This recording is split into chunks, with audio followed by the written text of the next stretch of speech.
Glides. Gates open, they're up and racing.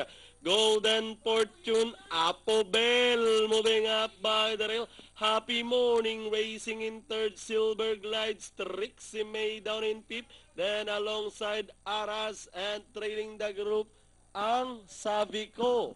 As they head towards the last 900, two runners are now fighting it out for the lead. Happy Morning takes the lead over Golden Fortune. Silver Glides is on the outside and by the rail. Apobel, Trixie May, Aras moving up as they race towards the last 600.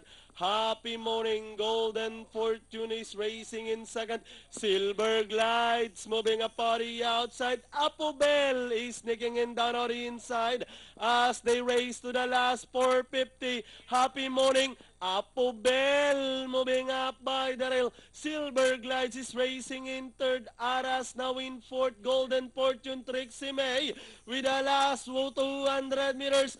Apobel this time by about 3 lengths. Happy Morning in second with 100 meters more to run. Apobel by about 6 lengths. And finally, the horse of Mr. Puts Puyat, Apobel. Aras, Happy Morning, ang sabi ko, Trixie May. Silver Glides, then comes Golden Fortune. Parang parang